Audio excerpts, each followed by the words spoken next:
மாண்புமிகு உறுப்பினருக்கு அறிவிப்பு. இன்னும் 8 பேர் பேசணும். குறித்த நேரத்திற்குள்ளாக முடிக்க வேண்டும் என்பதில் நாம் எல்லாம் அக்கறையாக இருக்கோம்.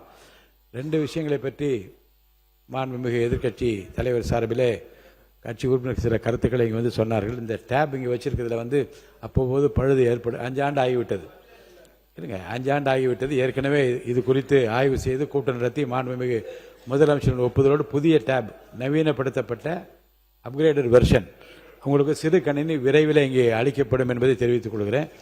மாண்புமிகு எதிர்கட்சி கொறடா இந்த நிகழ்ச்சி நிரலில் மட்டும் எங்களுக்கு டேபிளில் வைக்கிறாம 2 பக்கம் தானே வரும், அதை வைக்க வேண்டும் என்று கேட்டார்கள். இந்த கூட்டத்தொடர் வரைக்கும் அதை வைப்பதற்குரிய ஏற்பாடுகள் செய்யப்படும் என்பதை நான் தெரிவித்துக் கொள்கிறேன். மாண்புமிகு உறுப்பினர் அக்ரி எஸ் கிருஷ்ணமூர்த்தி அவர்கள்.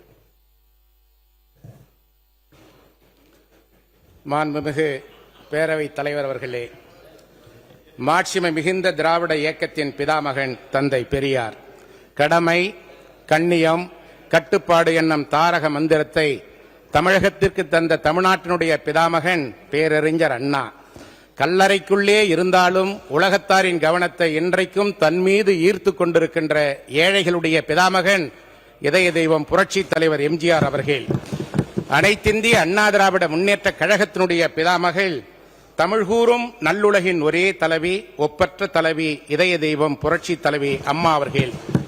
இவர்களின் வழியில் இன்று இயக்கத்தின் பொதுச் செயலாளராக சட்டமன்றத்தினுடைய சன்னிதானத்தில் அனைத்திந்திய அண்ணா திராவிட முன்னேற்ற கழகத்தின் சட்டமன்ற கட்சி தலைவராக இதய தெய்வம் புரட்சி தலைவி அம்மா அவர்களின் ஒரே அரசியல் வாரிசு எங்கள் மாட்சிமை மிகுந்த முன்னாள் முதலமைச்சர், எங்கள் நெஞ்சமெல்லாம் நிறைந்திருக்கும் எங்களின் அன்பு அண்ணன் மாண்புமிகு எடப்பாடியார் அவர்களை வணங்குகிறேன்.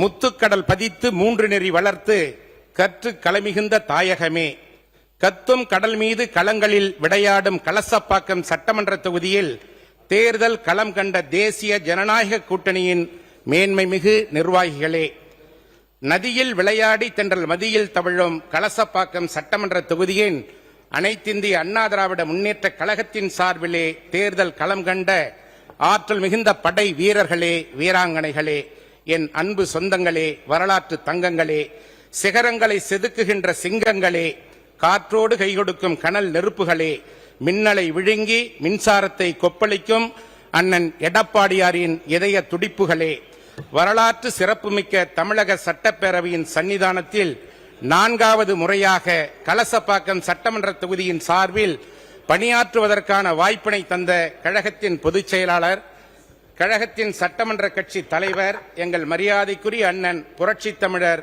அண்ணன் எடப்பாடியார் அவர்களுக்கும் 27,000 வாக்குகள் வித்தியாசத்தில் வெற்றி பெற வைத்த கலசப்பாக்கம் சட்டமன்ற தொகுதி வாக்காளர் பெருமக்களுக்கும் என்னுடைய நெஞ்சம் நிறைந்த நன்றிகளை பணிவுடன் தெரிவித்துக் கொள்ளுகிறேன். வானம் வானவில்லிற்கு வளைகாப்பு நடத்துகின்ற ஒரு வசந்த காலத்தை போல 2026, 2027 ஆண்டு நிதிநிலை அறிக்கையின் மீது பேசுவதற்கான ஒரு வசந்த வாய்ப்பினை வழங்கிய கழக சட்டமன்ற கட்சி தலைவர் அண்ணன் எடப்பாடியார் அவர்களுக்கு எனது நன்றிகளை வணக்கத்துடன் தெரிவித்துக் கொள்கிறேன். நடுநிலைமை என்பது யாதொன்றானும் விகாரப்படாமை என்ற வரிகளுக்கு மதிப்பளித்து சமநிலை என்ற சுவையை நயத்தக்க நாகரிகத்தின் சிகரத்தை தொட்ட மனிதர்களால் மட்டுமே உணர்த்துவ முடியும் என்பதற்கான இருக்கையினை தற்பொழுது அலங்கரிக்கும் மாண்புமிகு பேரவை தலைவர் அவர்களையும் வணங்குகிறேன்.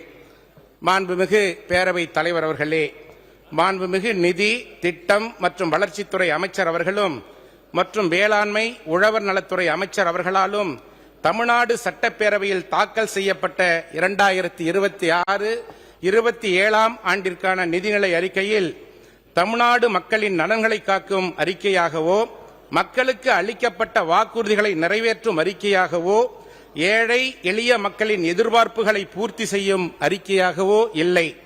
நிதி பற்றாக்குறை என்பது அனைத்து ஜனநாயக நாடுகளிலும் ஒரு சாதாரண அங்கமே. நிதி பற்றாக்குறையை மட்டுமே காரணம் காட்டி மக்களுக்கான திட்டங்களை நிறுத்தக்கூடாது. தமிழ்நாடு அரசின் நிதிநிலையை கருத்தில் கொண்டுதான் நீங்கள் உங்கள் தேர்தல் அறிக்கையை தயார் செய்து இருப்பீர்கள். அதில் வாக்குகள் பெற வேண்டும் என்பதை மட்டுமே கருத்தில் கொண்டு உங்களால் செயல்படுத்தவே முடியாத பல வாக்குறுதிகளை அள்ளி வீசி தமிழக மக்களை ஏமாற்றி விட்டீர்கள். நிதிநிலை அறிக்கையில் புதிய வேலைவாய்ப்பை உருவாக்குவதற்கான எந்த தெளிவும் இல்லை. சொற்களிலே சொர்க்கத்தை காட்டுகின்ற இந்த அரசு மக்களின் கவனக்குறைவால் ஆட்சி பீடத்தின் உச்சத்திலே அமர வைக்கப்பட்டுள்ளது. வாய் சொல்லால் வானத்தை வில்லாக வளைக்கலாம், ஆனால் முயன்றால்தான் அது முடியாது என்பது தெரியும். ஆட்சிக்கு வந்த பிறகு நிதி ஆதாரம் இல்லை என்று கையை விரிக்கிறது இந்த அரசு. கொடுத்த வாக்குறுதிகளையும் செயல்படுத்துவதற்கான விரிவான திட்டங்களையும் இந்த அரசு இந்த சட்டமன்ற கூட்டத்தொடரில் வெளியிடுமா, அல்லது புதியதாக அமைக்கப்பட்டுள்ள வருவாய் மேம்பாட்டு குழுவின் அறிக்கைக்காக காத்திருக்குமா? மாண்புமிகு பேரவைத் தலைவர் அவர்களே, வேளாண்மை என்பது பூமி தாயின் மேனியில், பூமாதேவியின் மேனியில் மரகத போர்வை போர்த்தி அழகு பார்க்கும் அதிசயம். பச்சை கம்பளம் விரித்து கண்களை குளிர்விக்கும் ஓவியம். வயல்களில் விதைப்பவனும் மலரை வளர்ப்பவனும் மரத்தை நடுபவனும் மானிடரில் மகத்தானவன். பொன்னை புதையுங்கள், அது பருவம் முடிந்தாலும் அப்படியே இருக்கும். ஆனால் நெல்லை விதையுங்கள், அது பன்மடங்காக பெருகி பலந்தரும் என்றார் ஆங்கில புலவர் எட்வர்ட். தமிழ் புலவர் திருவள்ளுவரோ எல்லாவற்றுக்கும் மேலாக சுழன்றும் ஏர் பின்னது உலகம் என்று உலகையே ஏருக்கு பின் நிறுத்தி உழவை முன்னிறுத்தி பெருமை சேர்த்தார்கள். மாபெரும் சபைகளில் நீ நடந்தால் உனக்கு மாலைகள் விட வேண்டும்.